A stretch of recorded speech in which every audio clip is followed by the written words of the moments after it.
Bonjour et bienvenue dans cette première capsule vidéo où on va parler de la vision. Et pour comprendre comment marche le processus de vision, on va d'abord étudier la composition de l'œil. Une fois qu'on verra de quoi cet œil est constitué, on pourra comprendre pourquoi est-ce qu'on voit les objets en couleur grâce à la décomposition de la lumière qu'on appelle la synthèse additive. Et dans un dernier temps, on verra comment marchent les filtres, et expliquer pourquoi est-ce qu'avec un filtre jaune par exemple, on ne voit pas les couleurs de la même façon. Nous allons commencer ce premier chapitre sur la vision et nous allons chercher à comprendre pourquoi on voit le monde en couleur et non pas en noir et blanc. Pour comprendre ça, on va d'abord s'intéresser à la composition de notre œil. Notre œil est constitué de trois éléments principaux. Tout d'abord l'iris ici, qui se dilate ou au contraire se rétrécit de façon à réguler la quantité de lumière qui rentre dans notre œil. Donc on a l'iris là, qui peut être bleu, qui peut être vert, qui peut être marron, selon les yeux qu'on a. Et au centre, la pupille, c'est la petite zone sombre. En fait, la pupille, ici, c'est l'endroit où rentre la lumière dans l'œil. Qu'est-ce qu'elle va traverser, cette lumière? Elle va traverser plusieurs milieux transparents, dont un qui est très important ici, qui s'appelle le cristallin. Donc la lumière arrive ici. Que fait le cristallin? Que font les milieux transparents? Eh bien, il concentre cette lumière sur la rétine. Hop, sur la rétine là. Donc la lumière en fait va être déviée de façon à arriver sur la rétine et plus précisément sur ce petit endroit qu'on appelle la fovea ou la tache jaune. Donc puisque la lumière est déviée, c'est en rapport avec le cours de seconde sur la réfraction, c'est-à-dire le changement de direction de la lumière quand on passe d'un milieu transparent à un autre milieu transparent. Puisque cette lumière est déviée, on a dit qu'elle arrivait sur la rétine. Eh bien la rétine justement, c'est le troisième élément important de l'œil. Ce sont les cellules ici qui tapissent le fond de l'œil. Ce sont des cellules qu'on appelle photoréceptrices parce qu'elles reçoivent la lumière et elles envoient ensuite un message nerveux au cerveau via le nerf optique. Si on voit en couleur, c'est bien à cause de notre rétine. Parce que notre rétine, elle contient d'abord des bâtonnets qui expliquent pourquoi la nuit on arrive à en voir en noir et blanc, mais de façon assez floue quand même. Mais elle contient surtout des cônes qui permettent de voir en couleur, qui permettent de voir de façon nette. Alors ces cônes, ils sont sensibles à trois lumières, aux lumières rouges, aux lumières vertes et aux lumières bleues. Et vous allez me dire, mais madame, quand je vois un objet, par exemple magenta, je ne vois pas que du rouge, du vert et du bleu. Eh bien tout à fait. En mélangeant les lumières rouges, vertes et bleues, on peut, avec différentes intensités, on peut en effet reconstituer toutes les couleurs possibles. C'est ce qu'on appelle justement la synthèse additive. C'est quoi la synthèse additive? C'est fabriquer toutes les lumières colorées que je veux à partir de trois couleurs qu'on appelle les couleurs primaires, la couleur rouge, la couleur verte et la couleur bleue. Mais vous me direz, madame, le rouge, le vert et le bleu, c'est pas des couleurs primaires en art plastique? En effet, ici je vous parle des couleurs primaires pour la lumière, pas des couleurs primaires pour la peinture. Attention, c'est très différent. Donc, que se passe-t-il quand on superpose ces trois lumières? Eh bien, on obtient ce schéma-ci. Ici, vous avez la lumière verte, la lumière bleue, la lumière rouge. Si on les superpose en les mettant toutes les trois de la même intensité, on obtient ici du cyan, ici du magenta, pour du mélange de bleu et de rouge, ici du jaune, quand le vert se mélange au rouge, et si les trois se mélangent, au centre, j'obtiens une lumière blanche. Ça veut dire que la lumière blanche que vous voyez, on peut la réduire à trois lumières, un mélange de lumière rouge, de lumière verte et de lumière bleue. Prenez bien soin de recopier ce diagramme, il sera très important pour la suite et il est à connaître.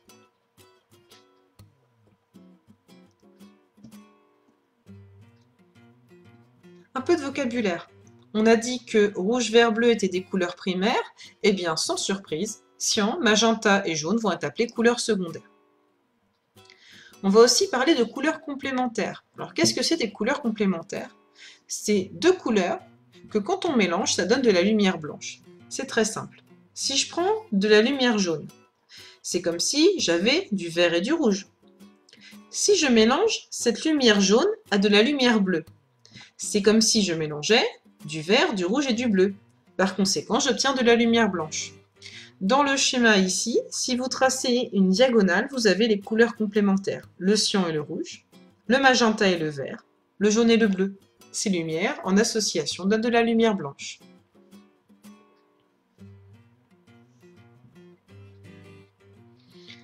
Intéressons-nous aux objets qu'on voit maintenant. la couleur qu'on va percevoir d'un objet. Ça dépend évidemment de l'objet lui-même. Un objet rouge n'est pas comme un objet vert, mais aussi et surtout de la lumière qui l'éclaire. Je m'explique. Prenons un objet cyan. On va l'éclairer avec de la lumière blanche. La lumière blanche, on vient de le voir, on peut la décomposer en lumière rouge, verte et bleue. Si je le vois cyan, c'est parce que mon œil reçoit de la lumière cyan qui peut se décomposer en lumière verte et en lumière bleue. Reprenez le diagramme vu avant. Ça veut dire qu'au fond de ma rétine, les cônes qui sont sensibles au vert et au bleu seront stimulés et j'aurai l'impression d'avoir un objet cyan face à moi.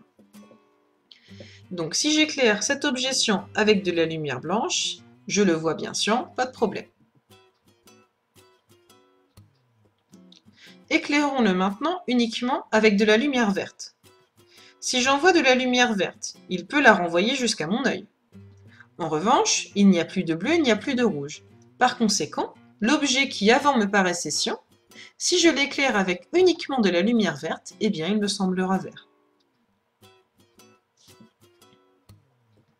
Prenons un dernier cas. On reprend toujours le même objet, mais cette fois on l'éclaire avec de la lumière rouge. La lumière rouge, vous le voyez, l'objet l'absorbe et ne la renvoie pas, il ne la diffuse pas. Par conséquent, si j'éclaire avec de la lumière rouge, il ne pourra rien renvoyer. Et s'il n'y a pas de lumière qui rentre dans mon œil, c'est tout simple, l'objet paraîtra noir. Noir comme absence de lumière. Donc mon objet cyan, il renvoie des lumières vertes et bleues, on va dire qu'il les diffuse, et en revanche, il absorbe la lumière rouge. Diffuser, absorber, ce sont des points de vocabulaire que vous devez maintenant maîtriser.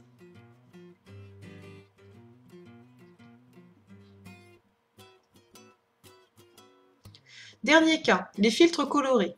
Si on prend une photo en mettant un filtre sur l'appareil, on pourra obtenir deux résultats différents. Pourtant, la lumière qu'on a au début est la même dans les deux cas et l'objet est le même. La question, ça va être pourquoi? Comment marche un filtre?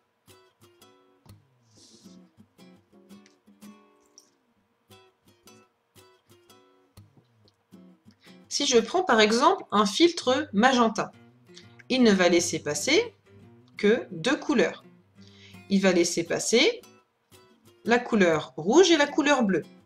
Si je l'éclaire avec de la lumière blanche, parce qu'on a vu avant que le magenta peut être décomposé en lumière bleue et rouge. Par conséquent, le filtre magenta transmet les lumières bleues et rouges, mais il absorbe la lumière verte. Encore un point de vocabulaire.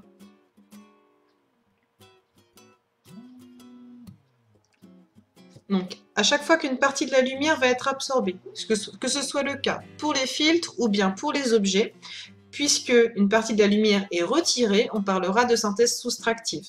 Donc c'est le cas pour les objets, donc c'est le cas pour la peinture, parce que la peinture, quand vous regardez un tableau, renvoie une partie de la lumière dans l'œil et absorbe certaines lumières colorées. Et c'est aussi le cas pour les filtres. Donc peinture, filtre, objet, tout ça c'est de la synthèse soustractive. En revanche, la superposition de lumière colorée, c'est ce qu'on appelle la synthèse additive. C'est tout pour aujourd'hui.